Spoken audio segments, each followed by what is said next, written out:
બોલીએ શ્રી વલ્લભાધીશ કી જય.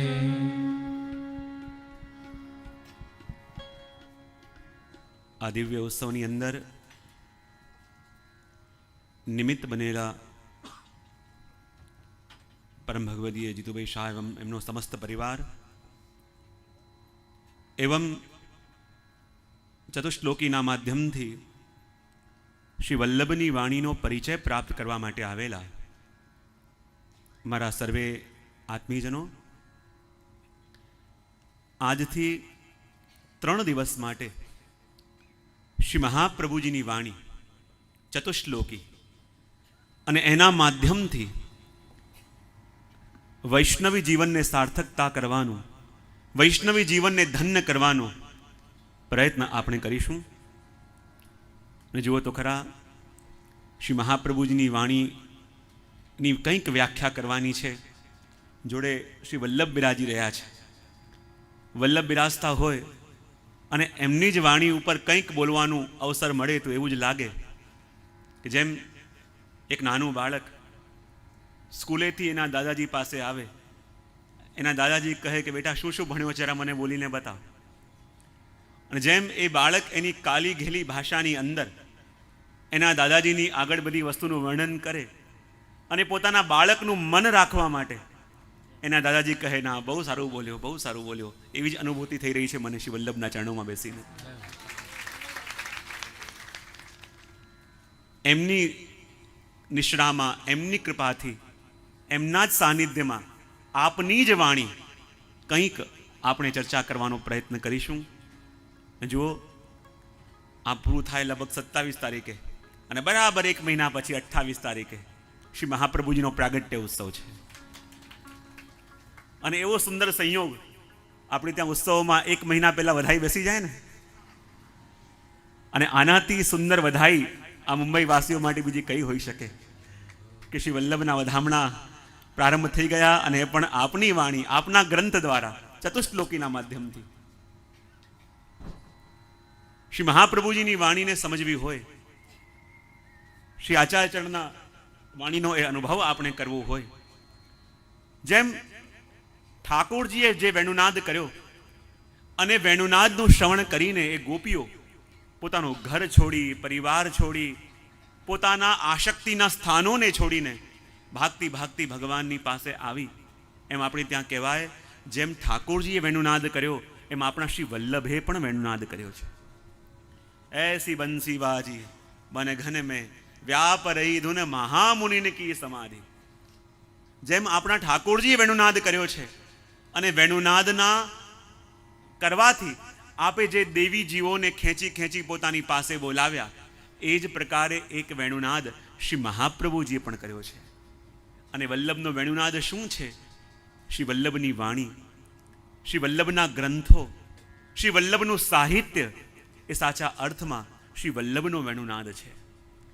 અને જેમ શ્રી મહાપ્રભુજી પણ જ્યારે પ્રવચન કરતા, ગામની બહાર બિરાજતા અને જે દેવી જીવો હોય ખેંચાઈને જે દેવી જીવો હોય શ્રી વલ્લભની વાણીના અધિકારી હોય, એ ગમે ત્યાંથી શ્રી મહાપ્રભુજીના પાસે પહોંચી જતા.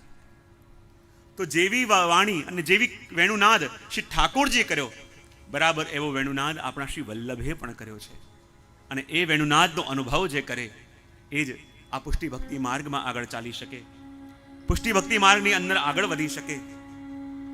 એટલા માટે તો હરિરાય મહાપ્રભુજી પણ કહ્યું, નાશ્રિતો વલ્લભાધીશો નચ દ્રષ્ટા સુબોધની નરાધિરાધિકા નાથો વૃથા તજન્મ ભૂતલે. હરિરાય મહાપ્રભુજી કહ્યું, વૈષ્ણવના ઘરમાં આપણો જન્મ થઈ ગયો તો એ માનવાની ભૂલ ન કરતા કે વૈષ્ણવ બની ગયા. ગળામાં કંઠી પહેરી લીધી, મસ્તક પર તિલક આવી ગયું તો એમ માનતા નહીં કે વૈષ્ણવ થઈ ગયા. વૈષ્ણવતા તો પામવી પડે છે, વૈષ્ણવતાને તો આત્મસાત કરવી પડે છે. અને એટલા માટે હરિરાય મહાપ્રભુજી કહે, વૈષ્ણવ બન્યા, બ્રહ્મ સંબંધ લીધું, વૈષ્ણવના ઘરમાં જન્મ થયો. પણ જેમ એક કુશળ ઝવેરી હોય એ હીરાની પરખ પારખીને કરે, ચકાસીને કરે, તો હરિરાય મહાપ્રભુજીથી વધારે કુશળ પારખી હીરાના કોણ હોઈ શકે? અને એ કહે વૈષ્ણવના ઘરમાં જન્મ તો થઈ ગયો, પણ નાશ્રિતો વલ્લભાધીશો, હજી સુધી શ્રી મહાપ્રભુજીનો આશ્રય કર્યો નથી.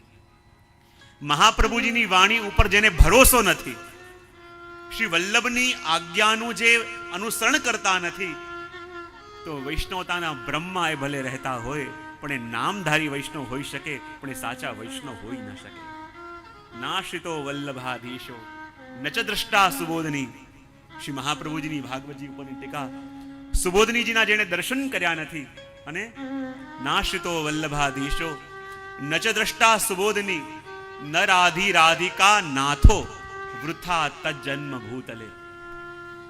હરાય મહાપ્રભુજી કહે, વૃથા એટલે એનું આ જન્મ ધારણ કરવું, વૈષ્ણવના ઘરમાં આવવું, વૈષ્ણવના પરિવારની અંદર જન્મ લેવો, વૃથા એટલે સાવ નકામું ગયું. નકામું ગયું કોને કહેવાય? હું ઘણી વાર પ્રવચનમાં કહેતો હોઉં, એક હોય દુર્ભાગી અને એક હોય કમભાગી. કમભાગી કોને કહેવાય? કે જેના ભાગમાં આયુ જ ન હોય. અને દુર્ભાગી કોને કહેવાય? કે જેના ભાગમાં આયુ તો હોય, પણ જેને ભોગતા ન આવડે. તો વૃથા તજન્મ ભૂતલે એટલે એનો જીવન આ પુષ્ટિ માર્ગી વૈષ્ણવ તરીકેનો નકામો ગયો. બોલે કોનો? કે જેને શ્રી મહાપ્રભુજીનો આશ્રય કર્યો નથી, જેણે સુબોધનીજીના દર્શન કર્યા નથી, અને જેણે ન રાધિકા રાધિકા નાથો, જેને રાધિકાજીના પ્રિયતમ એવા ઠાકોરજીની સેવા કરી નથી, એ ચાહે વૈષ્ણવ બનીને ફરે, ચાહે એને બધા શાસ્ત્રો કંઠસ્થ હોય, ચાહે એના બધા ગ્રંથો મોઢે હોય, પણ આટલી કસોટીમાં જે પાર ન ઉતરે, શ્રી મહાપ્રભુજી કહે એ મારી દૃષ્ટિમાં વૈષ્ણવ નથી. વૈષ્ણવનો દેહ ધારણ કરી લીધો છે, વૈષ્ણવનો વેશ ધારણ કર્યો છે, પણ વૈષ્ણવતા હજી આવી નથી. તો એ જ વૈષ્ણવતાની કસોટી આ ચતુશ્લોકીની અંદર છે. ચતુશ્લોકી શું છે? માનો મહાપ્રભુજી આપણને દર્પણ બતાવ્યું છે. જો એક હોય કોઈને ફોટો બતાવો અને એક હોય દર્પણ બતાવો, બંનેમાં બહુ ફરક હોય. ઘણીવાર વિનોદમાં કહેતો હો કે કદાચ તમે કોઈને ફોટો બતાવો તો ફોટો બતાવીને છેતરી પણ શકાય. જૂના જમાનાનો ને નાનપણનો ફોટો બતાવી દીધો હોય તો સામેવાળો તો માને કે આ એનો જ હશે, આ એવો જ હશે. ફોટો બતાવીને કોઈને છેતરી શકાય, પણ દર્પણને છેતરી શકાય નહીં. દર્પણ તો જેવા છો એવા બતાવી દે. માટે દર્પણને શું કહીએ આપણે? આઈ નો. ચાહે ફોટો બનાવીને આપણે કોઈને છેતરીએ, પણ દર્પણની આગળ ઉભા રહ્યા એ તો કહે આઈ નો વોટ યુ આર. હું જાણું છું તમે કેવા છો, હું જાણું છું તમે કોણ છો. તો શ્રી મહાપ્રભુજી આ 16 ગ્રંથો દ્વારા આપણને આઈના બતાવે છે. અને આ 16 ગ્રંથો શું છે શ્રી મહાપ્રભુજીના? હું હંમેશા કહેતો હોઉં, ઘણી વાર મારા પ્રવચનમાં કહું કે જેમ એક કૂવાની અંદર કોઈ ઘડો પડ્યો હોય અને ઘડાને બહાર કાઢવા માટે પેલું નાખવામાં આવે, જેને બિલાડી કહેવાય ને, જેની અંદર અલગ અલગ કાંટા હોય, ને જેવું પાણીમાં નાખવામાં આવે અને એનો એકાદ કાંટો પણ પેલા ઘડામાં લાગી જાય તો કૂવાની અંદર પડેલો ઘડો બહાર આવી જાય. પણ જુઓ, ઘડો કાઢવાની ઈચ્છા છે, ઘડો કાઢવા માટે પેલી બિલાડી કૂવામાં નાખે, પણ એ ઘડામાં બિલાડીનો કાંટો લાગશે ક્યારે? જ્યારે ઘડો સીધો પડ્યો હોય. તો ઊંધો પડ્યો હોય તો એક કાંટો લાગશે? ન લાગે. તો આ 16 ગ્રંથો શું છે? આ 16 ગ્રંથો રૂપી આ 16 કાંટાવાળી જે બિલાઈ છે. અને આપણી દશા કેવી છે? પેલા ભવસાગરમાં પડેલા ઘડા જેવી.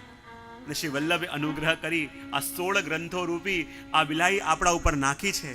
આ 16 ગ્રંથોમાંનો કોઈ એક ગ્રંથ રૂપી કાંટો પણ જો આ જીવને લાગી જાય તો આ ભવસાગરમાંથી બહાર આવી જાય, ભવસાગરમાંથી તરી જાય, ભવસાગરમાંથી એ પોતાને કૃતાર્થ કરી દે.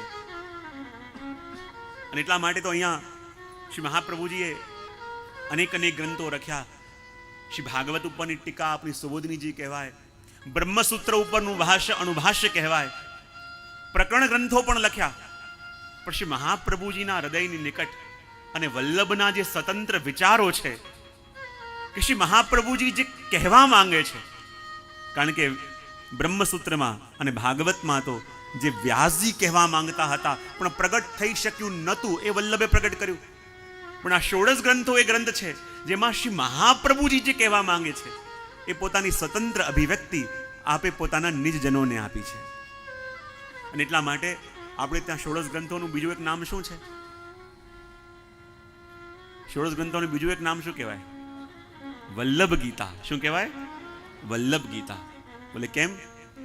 જેમ અર્જુનની દશા કેવી હતી? બંને સેનાઓના મધ્યમાં ઊભો હતો ને જ્યાં પોતાના સ્વજનોને જોયા, પોતાના આત્મીયજનોને જોયા, હથિયાર છૂટવા લાગ્યા હાથમાંથી, શરીર ધ્રુજવા લાગ્યું, પરસેવા છૂટવા લાગ્યા, આંખોમાંથી અશ્રુ આવવા લાગ્યા કે આ યુદ્ધ હું નહીં લડી શકું, હું નહીં જીતી શકું, મારા સ્વજનોને હું નહીં મારી શકું. અને એ વખતે ભગવાને એની લગામ સંભાળી, ભગવાનની શિષ્યતા સ્વીકારી અને ભગવાને કહ્યું, ચાલો યુદ્ધાય કૃત નિશ્ચય, અને યુદ્ધ કર. તારા સ્વધર્મને ઓળખ, તારા સ્વધર્મને જાણ, તારા સ્વધર્મની ઉપર તું આગ્રહ રાખ. અને જેમ એ હારેલા, થાકેલા, સર્વસ્વ નિછાવર કરી ચૂકેલા, મૃત જેવા બનેલા અર્જુનને જેણે બેઠો કર્યો એ ભગવદ્ ગીતા. અને એ જ પ્રકારે અલગ અલગ વૈષ્ણવના મનમાં પણ જ્યારે મૂંઝવણ આવી, એ પણ હાર્યા, એ પણ થાક્યા, મરવા માટે ગયા અને એવી દશા થઈ ગઈ. અને એ જ ઉપદેશ શ્રી વલ્લભે પણ એમને આપ્યો કે તમે કોણ છો? તમે સિંહ છો, સિંહ. અહીંયા જંગલમાં તમે રાજ કરવા માટે આવ્યા છો, ભેડ બકરીની જેમ ડરી ડરી જીવવા માટે નથી આવ્યા. તમે ઓળખો તમે કોણ છો. અને હારેલા, થાકેલા વૈષ્ણવને પણ જેને બેઠા કર્યા, જેની અંદર ખુમારી ભરી. અને શ્રી વલ્લભે કેવી ખુમારી એમના વૈષ્ણવની અંદર ભરી, કેવી ખુમારી ભરી. વેણુ ગીતમાં બહુ સુંદર એક વાત આપ કરે કે શિષ્યની, સ્વામીની સંપત્તિનો ખ્યાલ અને સ્વામીના સામર્થ્યનો ખ્યાલ શેને આધારે આવે? બોલે એના શિષ્યોને જોઈને, શિષ્યોના સામર્થ્યને જોઈને સ્વામીના સામર્થ્યનો અનુભવ થાય. વિચાર કરો, શ્રી મહાપ્રભુજીએ કેવી ખુમારી ભરી હશે એમના શિષ્યોની અંદર કે જમાનામાં બાદશાહ સલામત જેવા અકબર અને અકબરના દરબારમાં એક કુંભનદાસજીને બોલાવવા માટે આવે. સાધારણ ગરીબ બ્રાહ્મણ છે, તેમ કેવી ખુમારી હશે. એ દેશાધિપતિની આગળ જ્યારે ઊભા કરવામાં આવે અને પૂછ્યું કે તમે કંઈ ગુણગાન કરીને બતાવો. અને એ વખતે ભરી સભાની અંદર અકબરની સામે, અકબરના દરબારમાં, અકબરના રત્નોની વચ્ચે એક વૈષ્ણવ ગાઈ શકે કે ભક્તન કો કહા સી કરી સો કામ, आवत जात पन्हैया टूटी, बिसर गयो हरिनाम, और जाको मुख देखत दुख उपजे, ताको करनो प्रयो प्रणाम. જેનું મુખ જોઈને દુઃખ થાય એને નમસ્કાર કરવા પડ્યા. આવી કુમારી કુંભનદાસજીની અંદર શ્રી વલ્લભે ભરી. વિચાર કરો વલ્લભ કેવા હશે અને કેવી કુમારી. કે જ્યારે બાદશાહે પૂછ્યું કે બતાવો કુંભનદાસજી, હું જાણું છું તમે કઈ અપેક્ષા નથી રાખતા, પણ તમને શું જોઈએ? તમે જે કહો તે આપું. એકવાર કંઈક માંગો, મારી ઈચ્છા છે. અને કુંભનદાસજી કહી દીધું, આપવા માંગતો હોય તો એક વસ્તુ આપ, આજ પછી તારો ચહેરો મને ક્યારે બતાવતો નહીં. શું દશા થઈ હશે બાદશાહ સલામતની સાંભળીને, અને કેવી ખુમારી હશે કુંભનદાસજીની અંદર. અને કુંભનદાસજીની આવી ખુમારી જોઈએ તો વિચાર આવે, ખુમારી જેને ભરી છે એ શ્રી વલ્લભ કેવા હશે. જેમ અર્જુનને ભગવાને બેઠો કર્યો, અને જેમ ગીતાની અંદર શું છે? 3 વસ્તુ: શેક, બ્રેક અને રીમેક. કઈ કઈ વસ્તુ? શેક, બીજું બ્રેક, અને ત્રીજું રીમેક. શેક એટલે શું? બરાબર હલાવું. કોઈ વસ્તુ નીચે પડી હશે બરણીમાં અને ઉપર લાવીએ તો શું કરવાય? હલાવી પડે. શેક. છતાં ન નીકળે તો બ્રેક, અને બ્રેક કર્યા પછી રીમેક. આ 3 વસ્તુ ભગવદ્ ગીતાની અંદર ભગવાને અર્જુન સાથે કરી.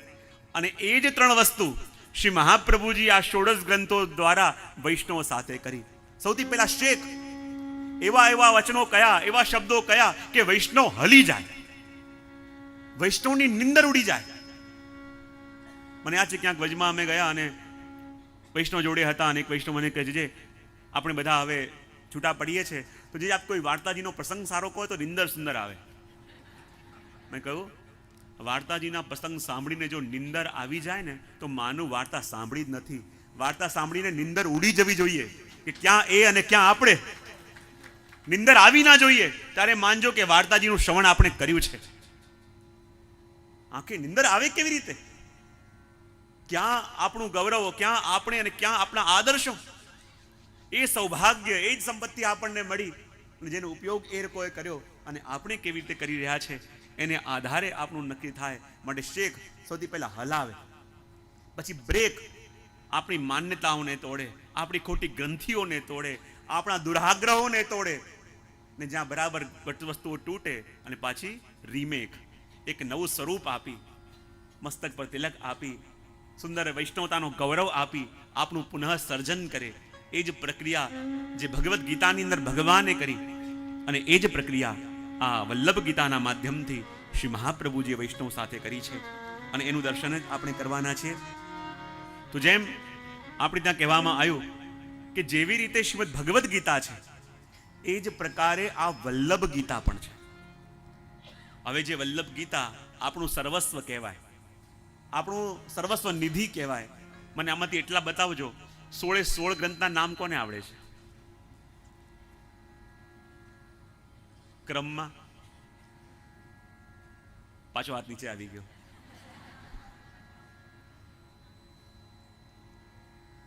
પંદર, 14, 13, 12, 11, 10, 9, 8, 7, 6, 5,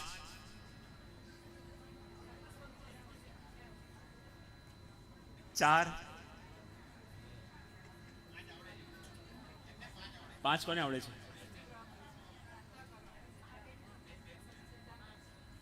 હા,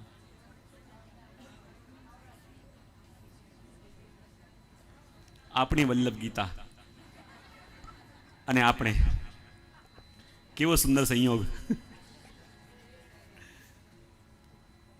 સૌથી પહેલા શ્રી મહાપ્રભુજીએ પુષ્ટિ માર્ગી સિદ્ધાંતો જે ગ્રંથોમાં આપ્યા છે, સૌથી પહેલા એને 16 ગ્રંથ કેમ કહેવામાં આવે?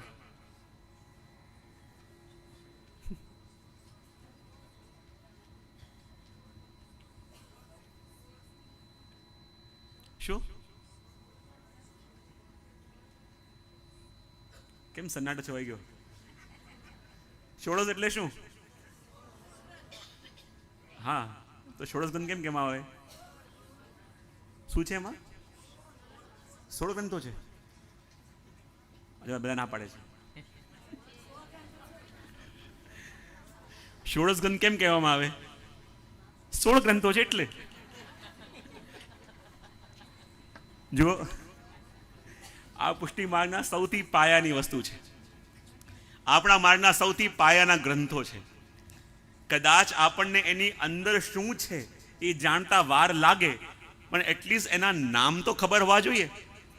શ્રી મહાપ્રભુજી બિરાજી રહ્યા છે અને વલ્લભ કહે આમાં મારા કેટલાક વૈષ્ણવો છે, 70 વર્ષથી વૈષ્ણવો છે, કોઈને બ્રહ્મસોન લીધે 60 વર્ષ થયા, કોઈને 80 વર્ષ થયા, કોઈને 40, કોઈને 30, કોઈને 20. પણ હજી સુધી આપણને એ ખબર ન પડે કે શ્રી મહાપ્રભુજીએ જે આજ્ઞા આપણને આપી અને જે ગ્રંથોમાં આજ્ઞા આપી એ ગ્રંથોના નામ શું? છૂટા છવાયા બોલો. કોઈ એક યમનાષ્ટક,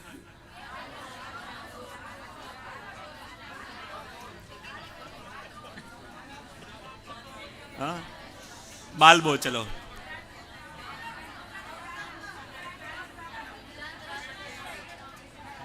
એક મિનિટ. પહેલું યમનાષ્ટક, બીજું, ત્રીજું, ચોપડી બંધ કરી દેજો ખોલી હોય, ચોથું, પાંચમું,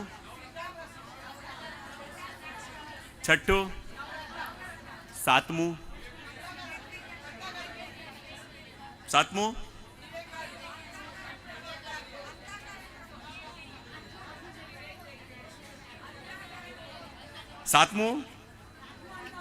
આઠમું, નવમું, 10મું, એટલું તો યાદ છે. ચલો, 11મું, 12મું, 13મું, જલભેદ પછી પંચપદ્યાની, એના પછી 14મું, 15, સંન્યાસ નિર્ણય 15મો, 16મો. ધન્ય બાગ હમારા. 16 નામ વૈષ્ણવમાંથી મળ્યા તો ખરા. હવે જો તમને એક નાની ટેકનિક સમજાવી દઉં. સૌથી પહેલા યમનાષ્ટક, બરાબર? યમનાષ્ટક એટલે શું? એક નાનો બાળક હોય એ સ્કૂલમાં એડમિશન લે, બરાબર? તો યમનાષ્ટક એટલે શું? બોલે એડમિશન. શું? હા. હવે નાનો બાળકે જો એડમિશન લીધું તો એડમિશન લઈ સૌથી પહેલાં ક્યાં જાય? બોલે પ્લે ગ્રુપમાં. શેમાં જાય?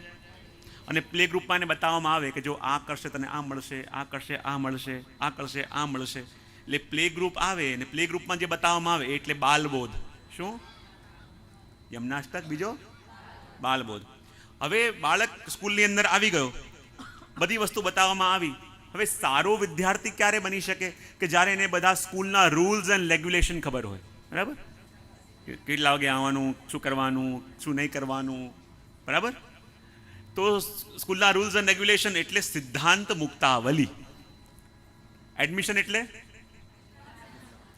પ્લે ગ્રુપ એટલે રૂલ્સ એન્ડ રેગ્યુલેશન એટલે હવે સ્કૂલના બધા રૂલ્સ એન્ડ રેગ્યુલેશનને ખબર પડી ગઈ. હવે વિચાર કરે કે મારે સારા વિદ્યાર્થી બનવું છે. તો સારા વિદ્યાર્થી ક્યારે બનાય? કે જ્યારે સંગ જો સારો થાય, સારા ફ્રેન્ડ્સ બને તો સારા વિદ્યાર્થી બનાય. અને સારો સંગ ન થાય તો પછી ખોટે માર્ગે ચડી જવાય. મને ફોન બંધ કરી દેજો જેને વાગતા હોય. બોલે કૃષ્ણ કનૈયા. જેને ફોન વાગશે ને સવડું નામમાં આપવા પડશે મને.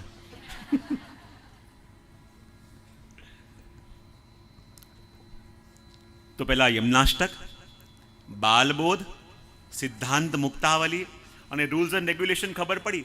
હવે વિચાર આવ્યું કે કોનો સંગ આપણે કરાય અને કોનો સંગ ન કરાય. કોનો સંગ કરીએ તો સારા વૈષ્ણવ બનીએ અને કોનો સંગ થાય તો વિચલિત થઈએ. તો એનો પતા કેવી રીતે ચલા જાય, ખબર કેવી રીતે પડે?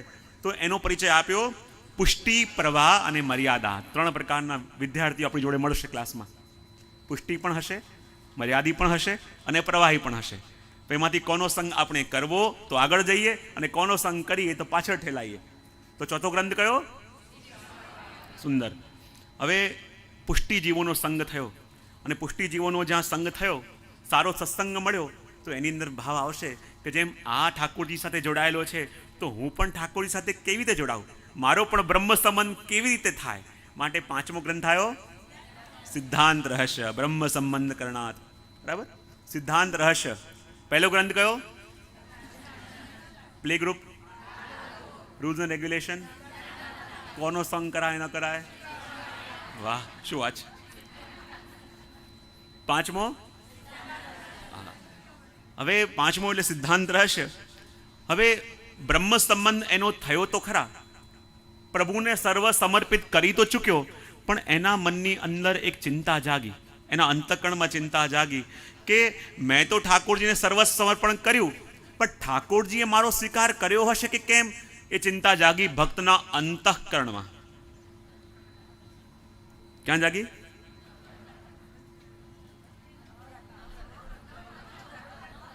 અંતઃકરણમાં ચિંતા જાગી.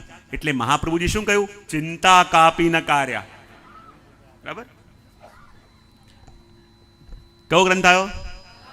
હા, ચિંતા કાપી ન કાર્યા, કે ચિંતા કરવી નહીં. અને કહે કે એમને એમ કહેવાથી ચિંતા દૂર ન થાય.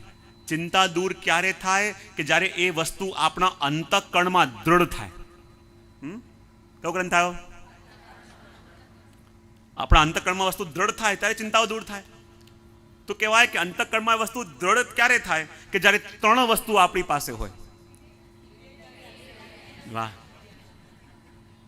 વિવેક ધૈર્ય આશ્રય હોય તો આ વસ્તુ દ્રઢ થાય. પણ વિવેક રાખવો તો બહુ અઘરો, ધૈર્યની તો વાત જ ના કરો. અને વિવેક અને ધૈર્ય રાખવો મુશ્કેલ હોય તો શું કરવું? કૃષ્ણાશ્રય. અને કૃષ્ણનો આશ્રય થયો પછી જીવનું કર્તવ્ય શું? સર્વદા સર્વભાવેના ભજનીયો વ્રજાધિપ. ઠાકોરજીની સેવા કરવી વૈષ્ણવનો ધર્મ, પણ સેવા ત્યારે થાય કે જ્યારે ભાવ વધે. તો ભાવ વધવાના ઉપાય શું? વાહ. તો ભક્તિવર્ધિનીમાં કહ્યું કે ત્યાગાત શ્રવણ કીર્તનાર્થ. ત્યાગ દ્વારા, શ્રવણ દ્વારા. તો શ્રવણ કોનું કરવું, કોનું ન કરવું ખબર કેવી રીતે પડે? તો વક્તાનો પરિચય એટલે જલભેદ. સારા વક્તા મળ્યા પણ સારા શ્રોતા ન બનીએ તો મળેલી વસ્તુ પણ દૃઢ ન થાય. તો સારા શ્રોતા એટલે પંચપદ્યાની. શું? જ્યારે શ્રવણ પણ દિવ્ય થયું અને શ્રવણ સાંભળીને લૌકિક આસક્તિ ગઈ અને ભગવાન માટે વિશિષ્ટ રાગ જાગ્યો, એ જ પુષ્ટિમાર્ગી વૈરાગ્ય. અરે એટલે જ્યારે લૌકિક આસક્તિઓ બધી ગઈ અને ભગવાનમાં જ દૃઢ આસક્તિ સિદ્ધ થઈ ગઈ, એ અવસ્થાને મહાપ્રભુજી કહે નિરોધ અવસ્થા. એટલે ગ્રંથ આવ્યો. અને જ્યારે આ અવસ્થા આવી જાય ત્યારે માનવું હમણાં સુધી જે સેવા કરી એ સેવાનું આ ફલ મળી રહ્યું છે, માટે ગ્રંથ. હા, બસ આટલું યાદ રાખી લેજો. આટલું યાદ રાખશો એટલે આપોઆપ સહજ રીતે આ ગ્રંથોના નામ પણ યાદ રહેશે. અને આપણા કેટલાક આચાર્યોએ તો અહીંયા સુધી કહ્યું કે જે રીતે ભગવદ્ ગીતા અને ષોડશ ગ્રંથોનો સમન્વય કર્યો, એમ આપણા આચાર્યોએ ભાગવત અને ષોડશ ગ્રંથની પણ સંગતિ કરી છે. ષોડશ ગ્રંથ અને ભાગવતની સંગતિ કરીને આપણે ત્યાં બતાવવામાં આવ્યું છે. બોલે કેવી રીતે? ભાગવતનો પહેલો સ્કંદ કયો? અધિકાર લીલા, જેની અંદર વક્તા અને શ્રોતાના અધિકારનું વર્ણન કરવામાં આવ્યું છે. તો એ જ રીતે અહીંયા ષોડશ ગ્રંથના ગ્રંથો છે જલભેદ અને પંચપદ્યાની, જેની અંદર વક્તા અને શ્રોતા એ બંનેના અધિકારનો પરિચય.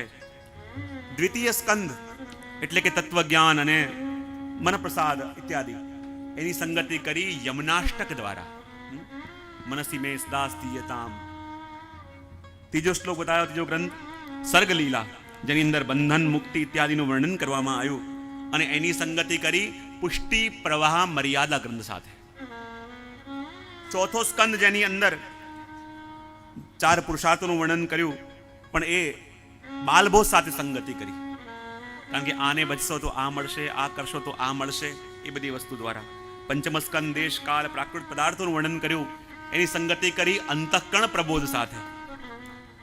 છઠ્ઠો સ્કંદ પુષ્ટિ લીલા, જેની અંદર નામ ધ્યાન દ્વારા પ્રભુના અનુગ્રહની અભિવૃદ્ધિ કરવી, એનું વર્ણન કર્યું ભક્તિ વર્ધની સાથે. સપ્તમ સ્કંદ વાસના ઉતિ લીલા, એની સંગતિ વિવેક ધૈર્ય આશ્રય સાથે. અષ્ટમ સ્કંદ જેની અંદર સદધર્મનો પરિચય આપવામાં આવ્યો છે, એની સંગતિ કરી ચતુશ્લોકી દ્વારા. તમે ચતુશ્લોકી શું છે? જેની અંદર વૈષ્ણવોનો સાચો ધર્મ કયો, વૈષ્ણવોએ શું કરવું, જેનું ભારપૂર્વક શ્રી મહાપ્રભુજીએ નિર્દિષ્ટ કર્યો છે, એ ચતુશ્લોકી. આગળ કહ્યું નવમ સ્કંદ એટલે કે ભક્તિ અને સુખ પ્રાપ્તિની ઉપાય, દુઃખ નિવૃત્તિનો ઉપાય, અને એની અંદર નવરત્ન બતાવવામાં આવ્યું. દસમ સ્કંદ નિરોધ લીલા, એની સંગતિ કરી નિરોધ લક્ષણ સાથે. એકાદશ સ્કંદ મુક્તિ લીલા, સંન્યાસ નિર્ણય, અને દ્વાદશ સ્કંદ આશ્રય લીલા, કૃષ્ણાશ્રય અને સેવાફલ.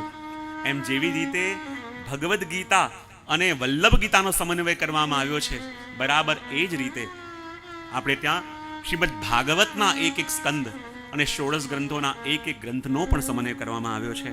તો આવો એ જ ચતુશ્લોકીની અંદર આપણે પ્રવેશ કરીએ. ચતુશ્લોકી ગ્રંથ મેં પહેલા પણ કહ્યું કે જેમ અર્જુનના મનમાં પ્રશ્નો જાગ્યા, વિવિધ પ્રશ્નો જાગ્યા, અને પ્રશ્નોનો ઉત્તર આપવા માટે ભગવાને આખી 18 અધ્યાયમાં ગીતા કહી. તો એમ આ યુગની અંદર તો અનેક અર્જુનો છે, ચાહે પોતાનું અજ્ઞાન પ્રગટ કરે કે ન કરે, પણ આપણી દશામાં અને પેલા અર્જુનની દશામાં કંઈ ફરક નથી. અને અહીંયા અલગ અલગ વૈષ્ણવોના માટે શ્રી મહાપ્રભુજીએ અલગ અલગ ગ્રંથો કયા, અને એમાં ચતુશ્લોકી માટે નિમિત્ત બન્યા અમારા ગોધરાના રાણા વ્યાસ. આ ગ્રંથ મહાપ્રભુજી 2 લોકોને ભણાયો, ભગવાનદાસ સાંચોરાને અને રાણા વ્યાસને. ગોધરામાં રાણા વ્યાસ રહે, બ્રાહ્મણ કુળની અંદર જન્મ તો થયો, પ્રભુએ કૃપા પણ કરી, વિદ્યાભ્યાસ કર્યો, અને વિદ્યાભ્યાસ કરી વ્યાકરણ ભણ્યા, અને વ્યાકરણ ભણીને બધા શાસ્ત્રો બધા ગ્રંથો કંઠસ્થ કર્યા. અને જ્યાં શાસ્ત્રો ગ્રંથો કંઠસ્થ થયા, હવે લત લાગી કે હું બીજાને કેવી રીતે બતાવું કે મને એટલું આવડે છે. જ્યારે કંઈક આવડી જાય ત્યારે એ વસ્તુ મનમાં જાગે કે લોકોને કેવી રીતે ખબર પડે કે મને આટલું આવડે છે.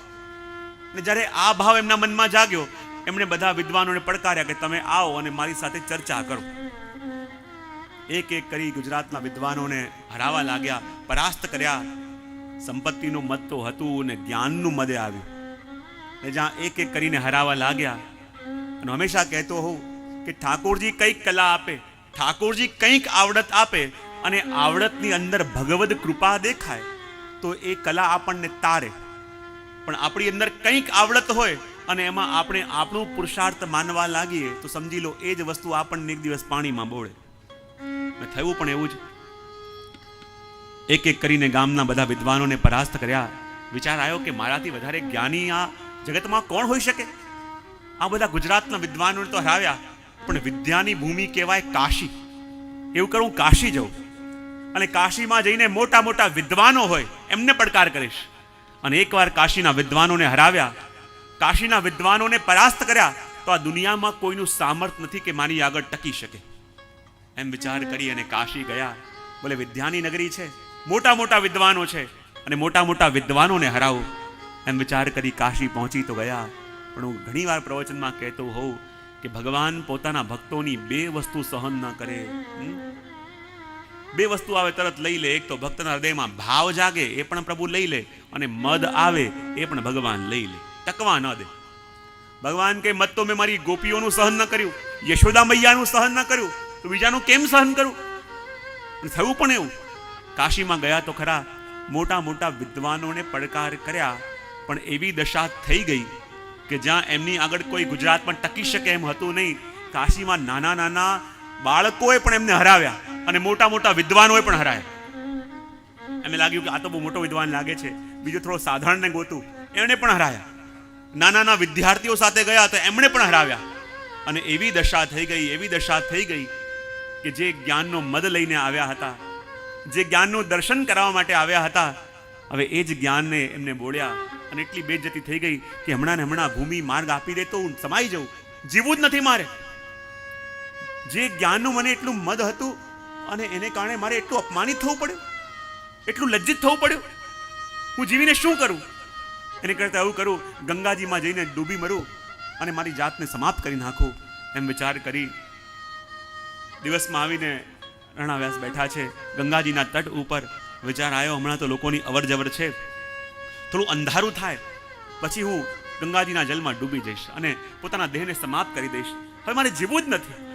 મારા જીવવાનો લક્ષ્ય જ એક હતો કે હું મારા જ્ઞાન દ્વારા દરેકને પ્રભાવિત કરું. હવે નાના નાના બાળકોએ મને હરાવી દીધો, વિદ્યાર્થીઓ મને હરાવી દીધો, હવે જીવીને શું કરું?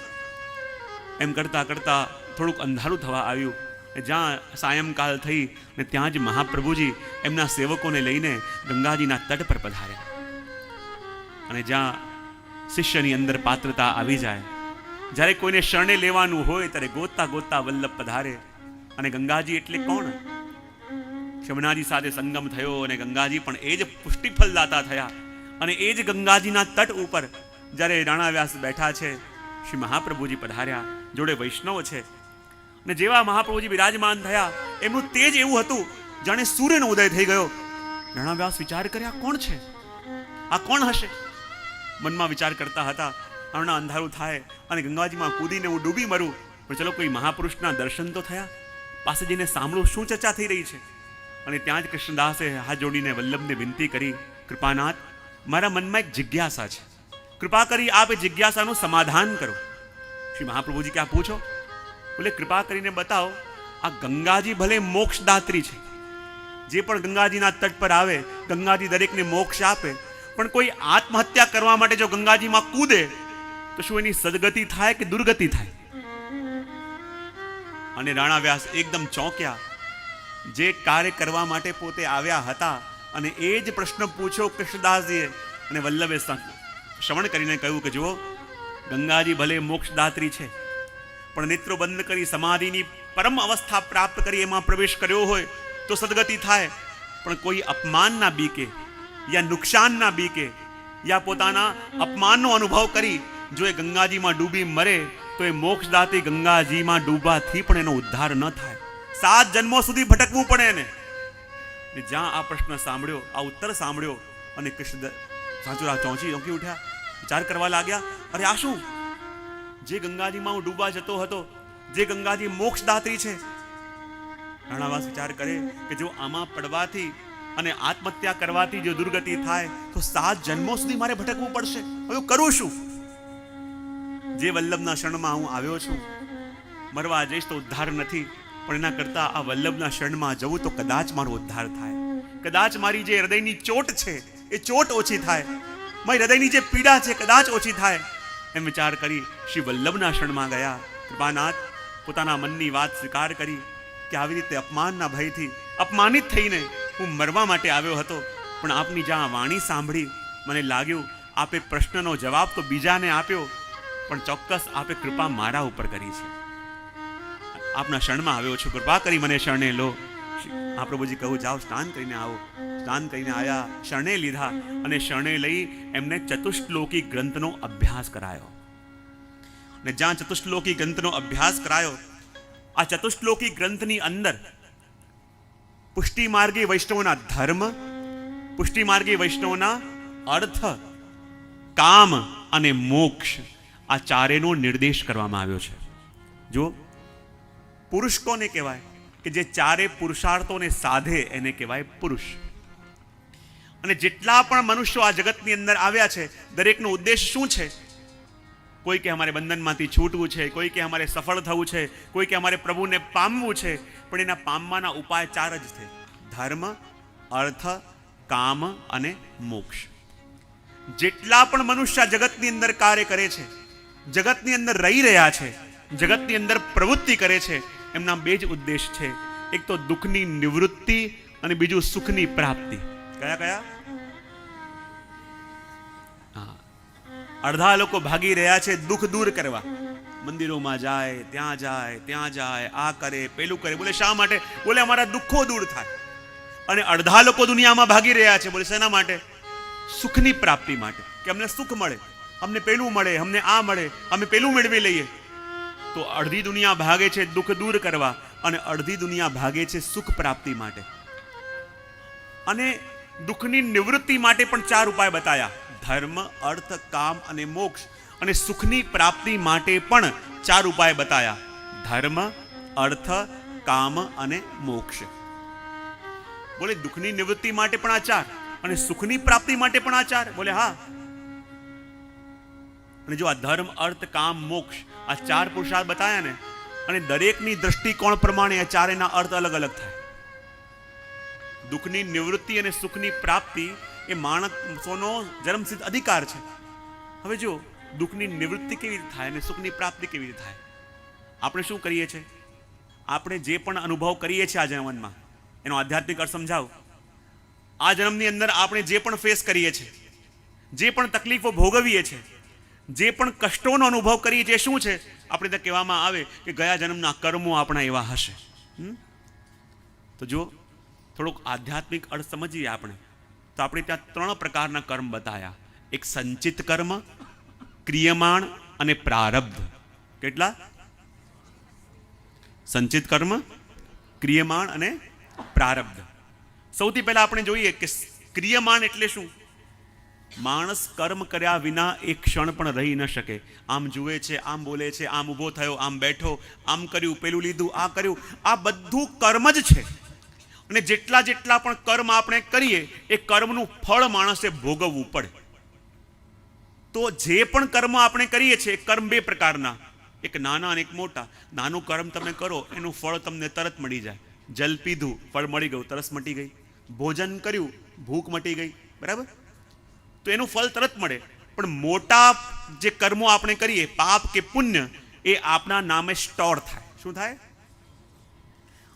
અને જ્યારે નવો જન્મ ઇન્સાન લે, મનુષ્ય લે, ત્યારે એ બાકી રહેલા આપણા નામે જમા કર્મો આપણને નવા જન્મમાં મળે, એને કહેવાય પ્રારબ્ધ. શું કહેવાય? જે જમા થયેલા કર્મો હતા એને કહેવાય સંચિત કર્મો. અને જે નવો જન્મ માણસ ધારણ કરે અને એ જ કર્મોનું ભાથું માણસ લે, એને શું કહેવાય? પ્રારબ્ધ. એટલે જુઓ એનું લક્ષણ શું? એક જ સમયે એક જ હોસ્પિટલમાં 2 બાળકોનો જન્મ થયો, બરાબર? સ્થાન 1, સમય 1, દિવસ 1, તારીખ 1. તો જ્યોતિષ પ્રમાણે બંનેની જન્મકુંડલી એક થવાની કે નહીં? ટાઈમ 1 છે, સ્થાન 1 છે, સમય એક છે, એક સમય, એક સ્થાન અને એક ટાઈમ છે, તો બંનેની જન્મ કુંડલી સરખી થવાની કે નહીં? કેમ નહીં થાય? હા, નહીં, પણ જ્યોતિષશાસ્ત્રમાં કોઈ કુંડલી બનાવે તો શું માંગશે? જન્મનો ટાઈમ આપો, જન્મનો સ્થાન આપો અને જન્મનો દિવસ આપો. આ ત્રણ વસ્તુ હોય એટલે કોઈ પાસે પણ તમે બનાવીને જુઓ, કુંડલી સરખી આવવાની. ટાઈમ એક છે, સ્થાન એક છે અને દિવસ એક છે. આ ત્રણ વસ્તુ એક હોય એટલે કુંડલી એક જ આવે.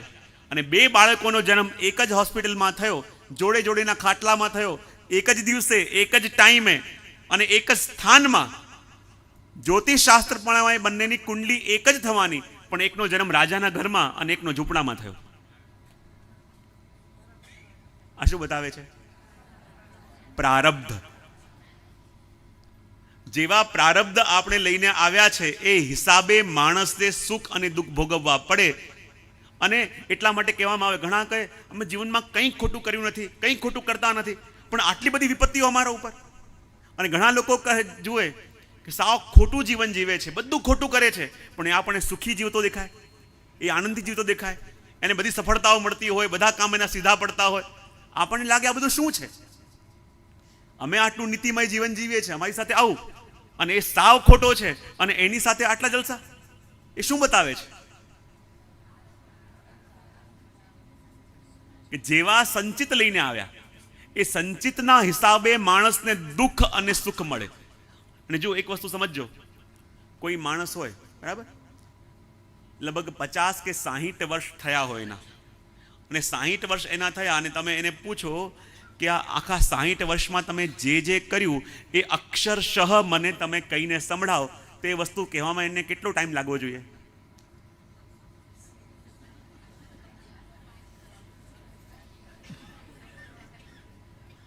તમે 60 વર્ષની અંદર જે જે પણ બોલ્યા, જે જે પણ કર્યું, જે જે પણ કામ કર્યું એ અક્ષરશઃ મને કહીને બતાવ, તો એ કહેવામાં કેટલો ટાઈમ લાગે? પણ આજે અહીંયા બેસલામાંથી કોઈને પણ પૂછો, કોઈને 2 મિનિટ લાગશે, કોઈને 5 મિનિટ લાગશે, કોઈને 1 કલાક લાગશે, કોઈને 2 કલાક લાગશે, મેક્સિમમ 1 દિવસ લાગશે, યા એનાથી વધારે ગણો તો 2 દિવસ લાગે. એનાથી વધારે તમે 60 વર્ષમાં શું કર્યું તમે કહી જ નહીં શકો. આપણને લાગ્યું 60 વર્ષમાં આપણે જે જે ઘડી જીવ્યા, જે જે કામ કર્યું, જે જે બોલ્યા, જે જે પ્રવૃત્તિ કરી, અને એ 60 વર્ષની વસ્તુ કહેવામાં માત્ર કલાક કે 2 કલાક લાગે, તો આ બાકી બધું જે આપણે કર્યું એ ગયું ક્યાં? આ બાકી આપણે જે પણ કંઈ કર્યું એ બધું ગયું ક્યાં? તો કે એ ગયું આપણા સુષુપ્ત મનની અંદર, સબકોન્શિયસ માઇન્ડની અંદર. ક્યાં ગયું?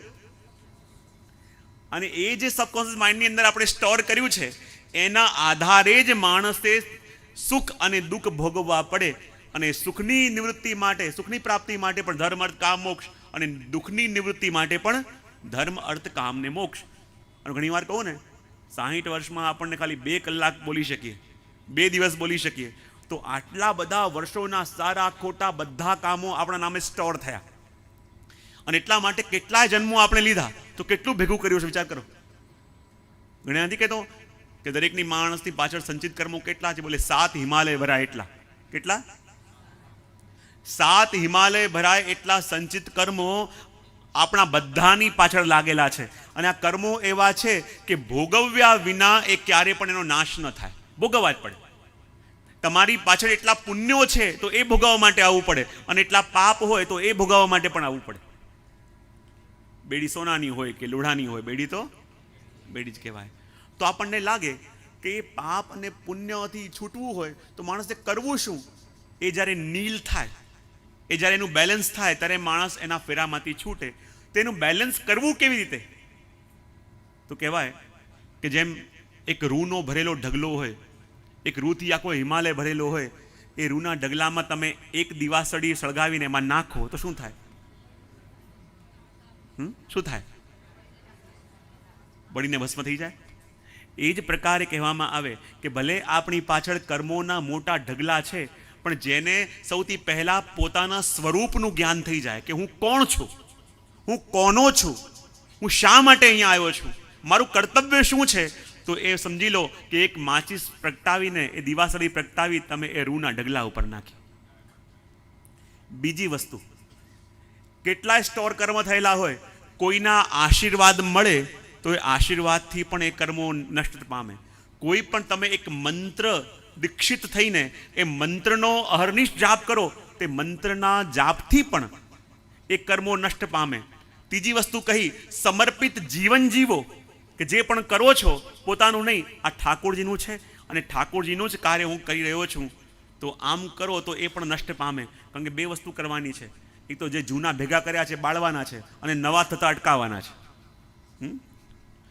જૂના બાળો અને નવા પ્રગટાવતા રહો તો કઈ ફરક પડે? હા કે ના તો પાડો. એટલે જૂનું નષ્ટ કરવાનું છે અને નવું થતા પ્રોડક્શન રોકવાનું છે. તો જૂનું નષ્ટ કેવી રીતે થાય? પોતાના સ્વરૂપનું જ્ઞાન, કર્તવ્યનું જ્ઞાન કે હું કોણ છું. અને નવા થતા અટકે કેવી રીતે? કે જ્યારે વ્યક્તિ એમ વિચાર કરે આ કંઈ મારું નથી, આ તો મારા પ્રભુનું છે અને પ્રભુનું જ કાર્ય હું કરી રહ્યો છું, આ પ્રભુ માટે હું જીવી રહ્યો છું, આ પ્રભુની જ પ્રવૃત્તિ હું કરી રહ્યો છું, પ્રભુની જ સેવા હું કરી રહ્યો છું, ચાહે લૌકિકમાં છું કે અલૌકિકમાં છું, આ બધી પ્રભુની સેવા છે. જ્યારે આ ભાવ એની અંદર આવી જાય તો નવા કર્મો થતા અટકે અને સ્વરૂપનું જ્ઞાન થાય તો જૂના ભેગા કરેલા બળે. તો એના માટે આ 4 પુરુષાર્થો બતાવવામાં આપણને આવ્યા કે જેથી જૂનું ક્લિયર થાય અને નવું અટકે. કારણ કે પ્રોડક્શન ચાલુ હશે તો જ્યારે ડિમાન્ડ આવે સપ્લાય થવા લાગશે. એટલા માટે આ ચતુશ્લોકીની અંદર આપણે પ્રવેશ કરીએ. પહેલા આ 4 શ્લોકોનું ગાન આપણે કરીએ. સર્વદા સર્વભાવેન ભજનીયો વ્રજાધિપ સ્વસ્યાન્યે ધર્મો નાન્ય ક્વાપી કદાચન એવં સદા સ્મકર્તવ્યં સ્વયમેવ કરીષ્યતિ પ્રભુ સર્વસમર્થો તતો નિશ્ચિંતતાં વ્રજે યદિ શ્રી ગોકુલાધીશો ધૃતઃ સર્વાત્મનાર્દે તત કિમ પરમ બ્રૂહિ લૌકિકે વેદિકૈરપિ તતઃ સર્વાત્મના સશ્વ ગોકુલેશ્વર પાદયો સ્મરણં ભજનં ચાપી ન ત્યાજ્યમિતિ મેવતે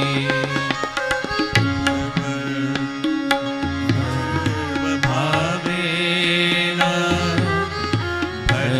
ભજનીયો વ્રજાધિપ સ્વસ્યાયમેવ ધર્મો નાન્યઃ ક્વાપી કદાચન.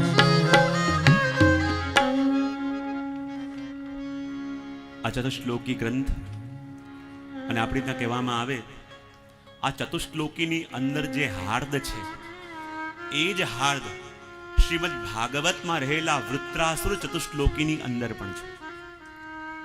અને બંને ચતુશ્લોકીની અંદર ભાવમાં સામ્યતા હોવાને કારણે શ્રી મહાપ્રભુજીએ, શ્રી ગુસાઈજીએ આ બંનેનો સમન્વય કરેલો છે. પુરુષોત્તમજીએ પણ ટીકા લખી છે.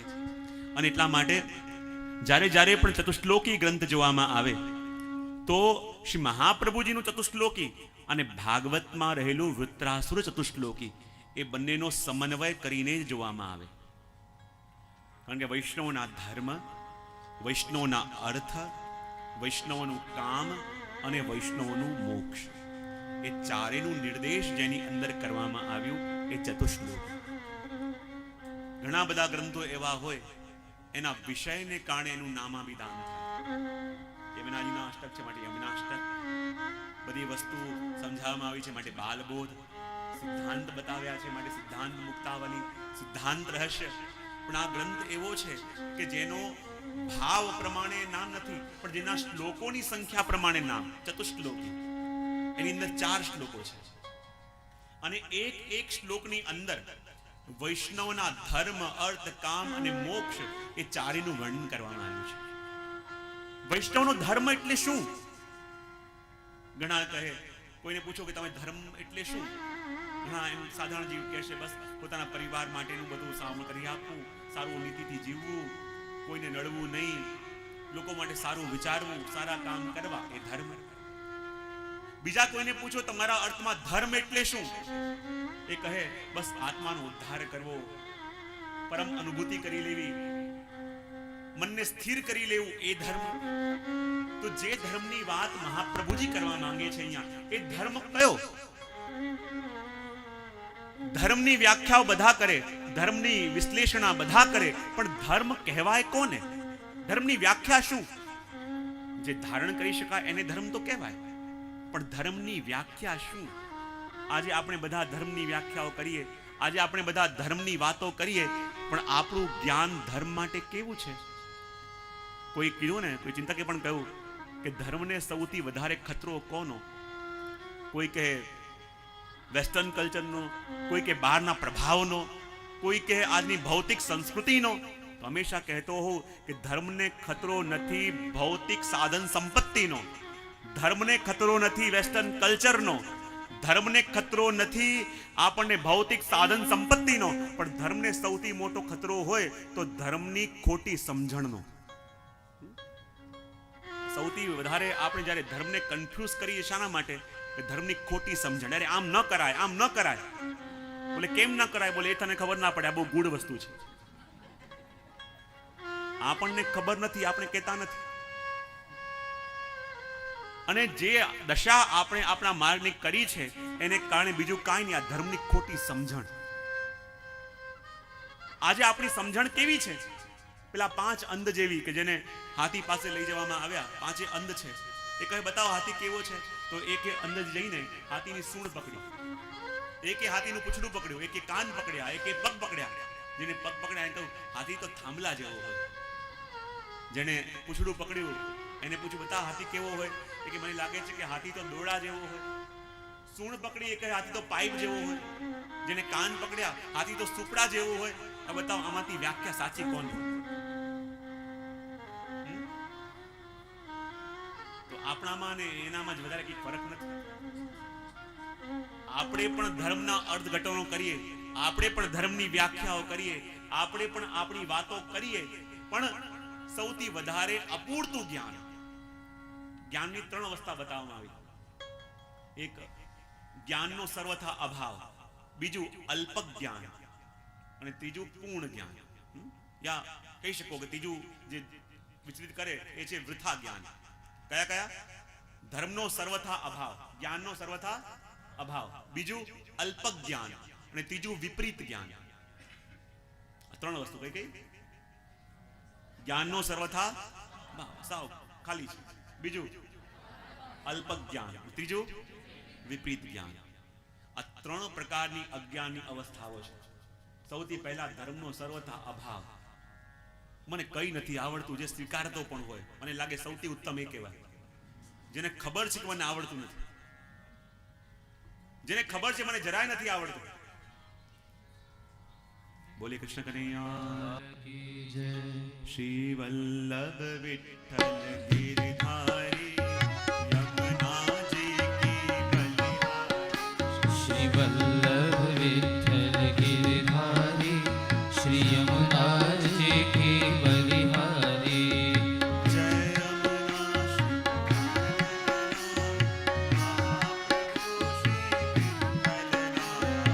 જય યમુના શ્રી ગોવર્ધનનાથ મહાપ્રભુ શ્રી વિઠ્ઠલનાથ. વલ્લભ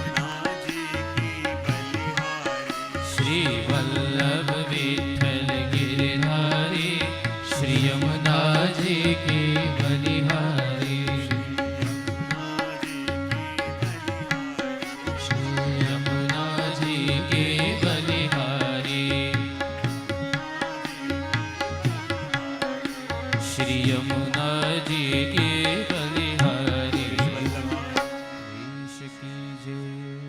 તો ત્રણ વસ્તુ આપણે ત્યાં બતાવવામાં આવી. એક તો જ્ઞાનનો સર્વથા અભાવ, બીજી વસ્તુ કહી અલ્પ જ્ઞાન, અને ત્રીજી વસ્તુ કહી વિપરીત જ્ઞાન. હવે જ્ઞાનનો સર્વથા અભાવ હોય ને, કદાચ એના માટે કોઈ કરી શકે. સૌથી ઊંચી અવસ્થા હું એની માનું છું. કોઈ શહેરમાં ગયા હતા અને ત્યાં લોકોનો સત્સંગ પ્રારંભ કરવાના હતા. સત્સંગ પ્રારંભ કરવાના હતા. મેં એવું કે મારે કોઈ 3-4 ટીચર જોઈએ. જે 3-4 ને ઊભા કર્યા એ કે જે અમને જરાય નથી આવડતું. મેં એવું સૌથી મોટી ક્વોલિટી તમારી એ જ છે, તમને ખબર જ નથી આવડતું. અને સાચા અર્થમાં સૌથી પહેલી વસ્તુ કહી જ્ઞાનનો સર્વથા અભાવ, બીજી વસ્તુ કહી અલ્પ જ્ઞાન, અને ત્રીજી વસ્તુ કહી વિપરીત જ્ઞાન. આ સૌથી મોટી પીડા આપણને છે. તો યા તો અલ્પ જ્ઞાન અને યા પછી વિપરીત જ્ઞાન. જે વસ્તુ હોય એ વસ્તુને ખોટી રીતે સમજવી, એ વસ્તુને વિકૃત પ્રમાણે સમજવી, એનો અર્થ થઈ જાય વિપરીત જ્ઞાન. આ ત્રણ વસ્તુની અંદર આપણે બધા પીડાઈએ. અને એટલા માટે કહેવામાં આવ્યો કે વૈષ્ણવનો ધર્મ શું? ધર્મની વ્યાખ્યાઓ તો અલગ અલગ લોકોએ કરી, ધર્મની વ્યાખ્યા તો અલગ અલગ જીવોએ કરી, પણ વૈષ્ણવનો ધર્મ બતાવતા અને વૈષ્ણવના ધર્મનો પરિચય આપતા શ્રી મહાપ્રભુજી કહે કે આ એક દુનિયાનું સનાતન સત્ય છે. જેટલા પણ મનુષ્ય આ જગતની અંદર છે એ બધા મનુષ્યો ધીરે ધીરે એમના લક્ષ્ય તરફ જઈ રહ્યા છે. ક્યાં જઈ રહ્યા છે? આપણને લાગે ઘણા બધા લોકો તો વિકૃત તરફ જઈ રહ્યા છે, ઘણા લોકો પ્રભુથી વિમુખ થઈ રહ્યા છે, ઘણા બધા લોકો આમ તેમ ભટકી રહ્યા છે. તો કેમ કહી શકાય કે આ જગતમાં જેટલા પણ મનુષ્ય છે એ બધા મનુષ્ય એમના લક્ષ્ય તરફ જાય છે? શ્રી મહાપ્રભુજીએ 3 પ્રકારના જીવોની વાત કરી: પુષ્ટિ, પ્રવાહ અને મર્યાદા. જ્યારે ભગવાને જગતનું સર્જન કર્યું અને જગતનું સર્જન કરી સૌથી પહેલા ભગવાને પોતાના મનમાંથી સૃષ્ટિ ઉત્પન્ન કરી. ક્યાંથી? અને ભગવાનના મનની અંદર માયાનો વાસ, અને માયાનો અંશ લઈને જે સૃષ્ટિ પ્રગટ થઈ એ કહેવાય પ્રવાહી સૃષ્ટિ. કઈ સૃષ્ટિ? પ્રભુના મનમાંથી પ્રગટી, મનમાં માયાનો વાસ, અને માયા એટલે ચકાચોંધ કરનારી. અને એનો સ્વભાવ શું? જ્યાં ભપકો જુએ ત્યાં ભાગે. શું સ્વભાવ એનો? કારણ કે માયા ચકાચોંધ કરનારી છે. જ્યાં અંજાઈ જવા એવું દેખાય ત્યાં ભાગે. એની અંદર સમજણ પણ ન હોય, એની અંદર કોઈ જ્ઞાન પણ ન હોય. અને આજે આપણી ભક્તિ કંઈક એવી જ છે, નહીં? બાદશાહે પૂછ્યું બિરબલને કે બિરબલ, જો કેટલા કેટલા સત્કર્મો થઈ રહ્યા છે, કેટલી કેટલી લોકો યાત્રામાં જઈ રહ્યા છે, કેટલું કેટલું ધર્મ વધી રહ્યું છે. બિરબલ કયા બધું જોયા દેખા દેખીની ભક્તિ વધી રહી છે. એટલે શું વાત કરો છો? બોલે હા. બોલે કેવી રીતે ખબર પડે? બિરબલ શું કહ્યું? જંગલમાં ગયો અને પોતાના બંને જૂતા ખોલ્યા અને જૂતા ખાડામાં ખોડીને દાટી દીધા. ઉપર સરસ એક ટીલો બનાવ્યો અને આવીને બધા લોકો જતા હતા ત્યાં ફૂલ મૂક્યા અને ચાદર ચઢાવી. બધા લોકો કહે બિરબલ જેવો જ્ઞાની અને અહીંયા આવીને ફૂલ ચઢાવે છે. અને બીજા દિવસે એ જ સમયે જ્યારે બીજા લોકો જતા હતા, બિરબલ ભાગતો ભાગતો આવ્યો અને આવીને નાળિયેર વધેર્યું. અને કાલે માનતા માંગીને આજે પૂરી. અને બિરબલના મોઢે આટલું સાંભળ્યું, આખા ગામમાં એટલી વાત ફેલાઈ કે બિરબલની માનતા ત્યાં જઈને પૂરી થઈ ગઈ. લોકો દૂર દૂરથી ટોળા આવવા લાગ્યા, આવીને નાળિયેર વધેરે ને ત્યાં આમ કરે ને મીઠાઈઓ મૂકે. અને 4-5 દિવસમાં તો એટલો મહિમા વધી ગયો કે અકબર બાદશાહે પણ એના વખાણ સાંભળ્યા. કેવી કોઈ નવી જગ્યા આવી છે કે જ્યાં લોકો જઈને કંઈક માંગે અને પ્રભુ તરત આપી દે છે. તો બિરબલ, મારે પણ ત્યાં દર્શન કરવા જવું છે, કે પધારજો. અને બાદશાહ પણ એ જગ્યાએ દર્શન કરવા આવ્યા. અને એવા ભાવ વિભોર હતા કે અહીંયા તો જે માંગે તરત પ્રભુ સાંભળી લે, અહીંયા તો જે વિનંતી કરો પ્રભુ તરત સાંભળી લે. અને એવો ભાવ વિભોર થઈને જ્યાં પેલો પગે લાગવા જાય ત્યાં બિરબલ આવીને જોરથી લાકડી મારી પેલા માટીના ઢેફા ઉપર. બિરબલ કહે, અકબર કે આ શું કરે છે? હજારો લોકો અહીંયા દર્શન કરે છે, તું લાકડી મારે છે? બિરબલ કહે કે પ્રભુ, આપ અહીંયા દંડવત તો કરો છો, પણ આ માટી ખોદીને જો અંદર છે શું? અને જ્યાં ખોદીને જોવું તો બિરબલના જોડા દેખાય. બોલે આ ભક્તિ વધી નથી, ખાલી દેખા દેખી વધી છે. પેલો કરે છે તો આપણે પણ ત્યાં ભાગીએ, પેલો ત્યાં જાય છે તો આપણે પણ ત્યાં જઈએ. પેલાએ આટલા વખત કરે તો આપણે કરીએ, પેલાએ આ પરકમમાં કરી તો આપણે કરીએ. અને એમાં ને એમાં એને જ ધર્મ આપણે માની લઈએ છીએ. એટલા માટે અહીંયા મહાપ્રભુજી કહે છે કે જે ભક્કો જોઈને જ્યાં જોઈને ત્યાં ભાગે એ કહેવાય પ્રવાહી સૃષ્ટિ. એ સૃષ્ટિ પ્રભુએ બનાવી તો ખરા, પણ પ્રભુને સંતોષ ન થયો. પ્રભુ વિચાર કરવા લાગ્યા, જે મનુષ્યો મારે મારા સુખ માટે બનાવવા છે, મારી સેવા માટે બનાવવા છે, પણ આ તો મારું બધું છોડીને એમના સુખ માટે ભાગવા લાગ્યા, અને એમના સુખમાંથી એમને ફુરસત પણ નથી કે મારું ચિંતન કરે. ભગવાને બીજો વિચાર કર્યો અને બીજી સૃષ્ટિ પોતાની વાણીમાંથી પ્રગટ કરી. અને પ્રભુની વાણીમાં વેદ, અને એમાંથી જે સૃષ્ટિ પ્રગટ થઈ એ કહેવાય મર્યાદા સૃષ્ટિ. કઈ? અને એનો સ્વભાવ શું? પ્રભુની સેવા છોડી એ પોતાના આત્મ ઉદ્ધાર માટે પડી ગઈ.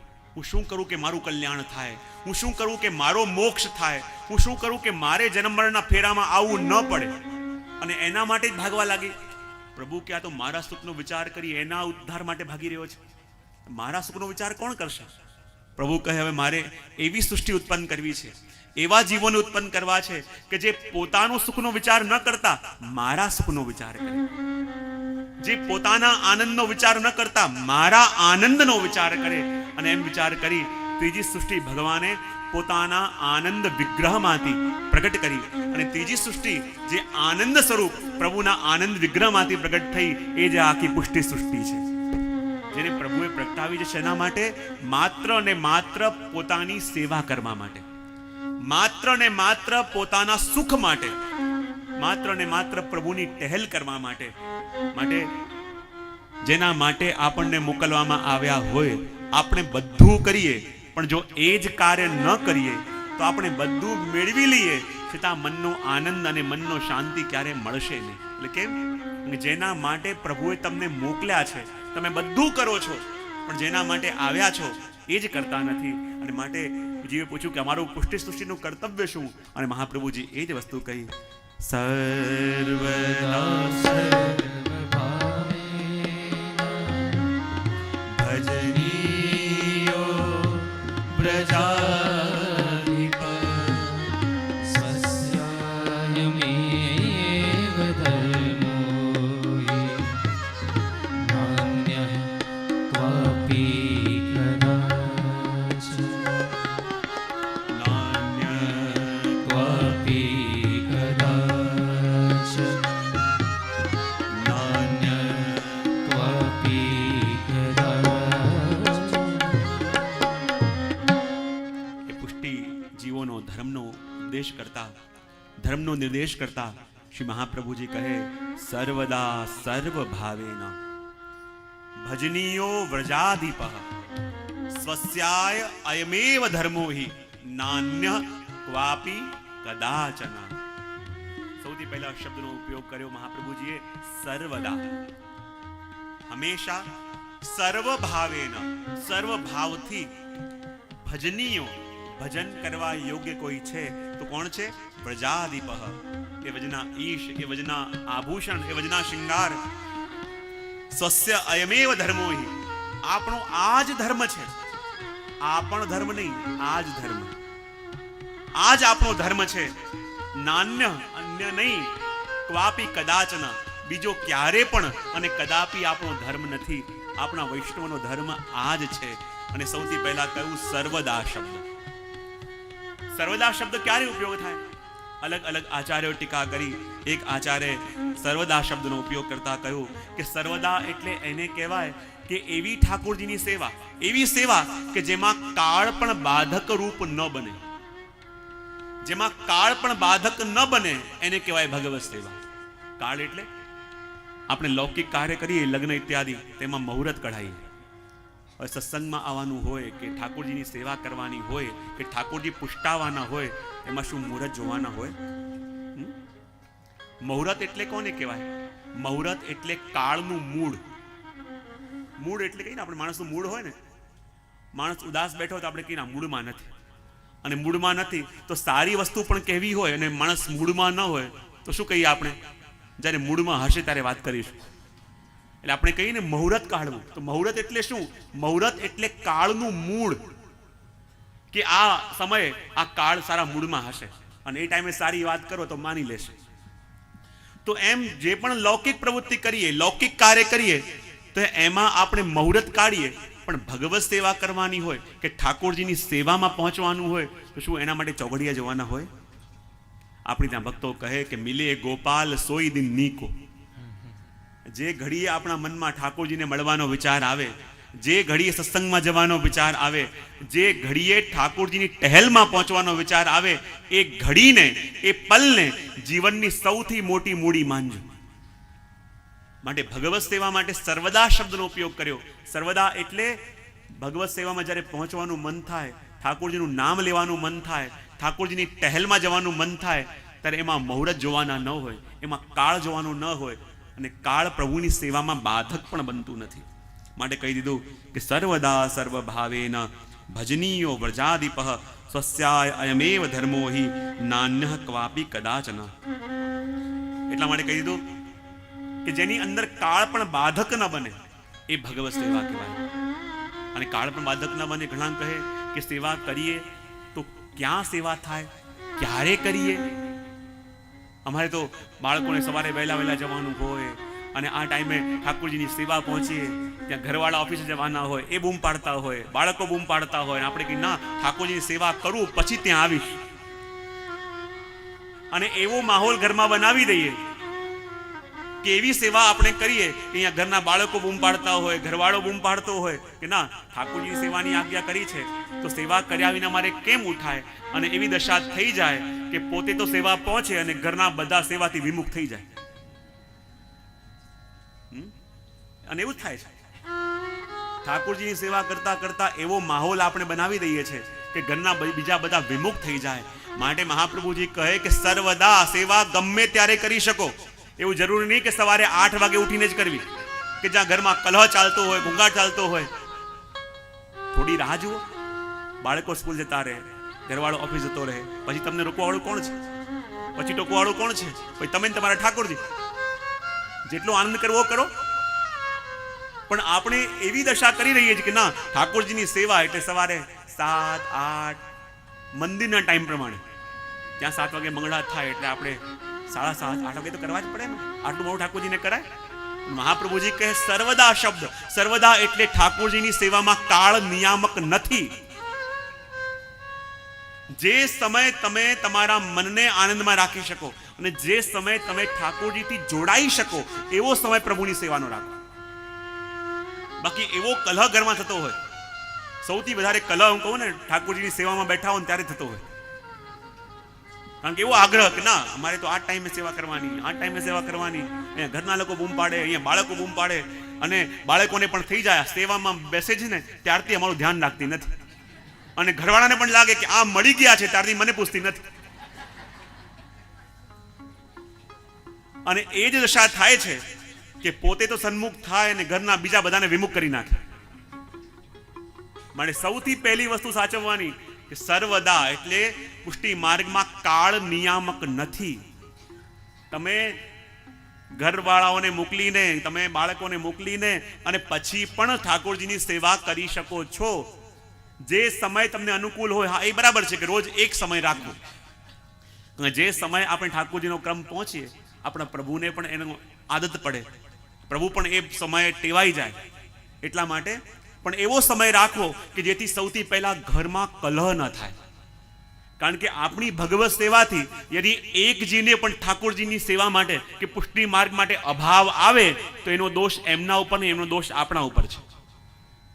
જે સમજતો ન હોય એને દોષ ન લાગે, જે જાણતો હોય છતાં કરે એને અપરાધ લાગે. પણ સૌથી પહેલા આની અંદર વાત બતાવી કે ઘરનું વાતાવરણ એવી બનાવો કે તમે સેવા હંમેશા કરી શકો. અને હંમેશા સેવા કરવી છે તો એનું સૌથી પહેલું મૂળ એ કે સૌથી પહેલા ઘરના લોકોને અનુકૂળ કરો. ઘરના લોકોને ઠાકોરજીની સેવા માટે ભાવ જગાવો. ઘરના લોકોને એટલું તો કહો કે બહાર આવીને દંડવત કરો. પણ જ્યાં જરાક બાળકો આગો જા, ને જ્યાં 15-20 વર્ષનું થાય પછી પાછા અમારી પાસે આવે કે જે બાળકો આવતા નથી. નાનપણથી બેસાડ્યા હતા, નાનપણથી પાસે બેસીને સેવા જોતા કર્યા હતા, ઠાકોરજીના દર્શન કરવાની ટેવ પાડી હતી, નાનપણથી આગો કર્યો અને આગો કરતા કરતા એટલો આગો થઈ ગયો પાછા બધું પોતે બગાડે ને દોષના ટોપલા આવે ગુરુજનોના માથે. આપ કઈ કહો કે બાળકો વિમુખ થાય, સન્મુખ થાય. અરે સૌથી પહેલા ઘરનું વાતાવરણ એવું બનાવો કે આપણા ઘરના લોકોને ઠાકોરજીની સેવા માટે ભાવ વધે, ભાવ જાગે. બાળકો પ્રભુની સેવામાં નિર્ભીક થઈને બેસતા થાય. બોલે બાળકો માનતા નથી તો શું કરીએ? હું હંમેશા કહેતો હોઉં કે બાળકોને ઉપદેશ ન કરો, બાળકોને ઠાકોરજીની સેવામાં આવવાનું ન કહો. ખાલી તમે ભગવત સેવા કરતા થયા અને તમારી અંદર શું પરિવર્તન આવ્યું એ પરિવર્તન તમે એમને બતાવો.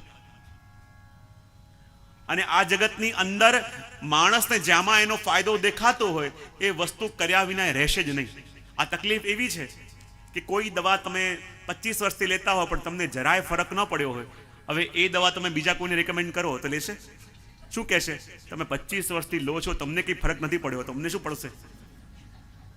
અને તમે આટલા વર્ષોથી ભગવત સેવા કરતા હો અને ઘરના બાળકોને કહો તમે પણ આવો, અને બાળકો પણ જુઓ 25 વર્ષથી ઠાકોરજીની સેવા કરે છે, સ્વભાવ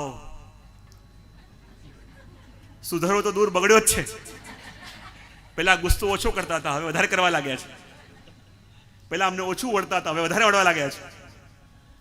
આવું જુએ તો બાળકો માનશે, ઠાકોરજી તેમાં આવશે, સન્મુખ થશે. સૌથી પહેલી વસ્તુ, ઘરમાં ઠાકોરજીનું સ્થાન અને ભગવત સેવાનો સમય એવો રાખો કે કોઈને પણ નડતર રૂપ ન થાય.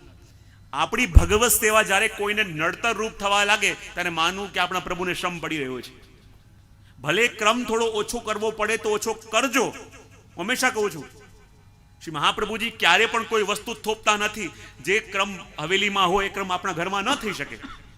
આપણા ઘરમાં આપણી વ્યવસ્થા પ્રમાણે, આપણી પરિસ્થિતિ પ્રમાણે અને આપણા ઘરની અનુકૂળતા પ્રમાણે જેવો ક્રમ અને જેટલી વ્યવસ્થા નભે એવું રાખીને આપણો ક્રમ કરવો કે જેથી આવનારી પેઢીને પણ એમાં પ્રીતિ વધે અને આગળ કરતા થાય.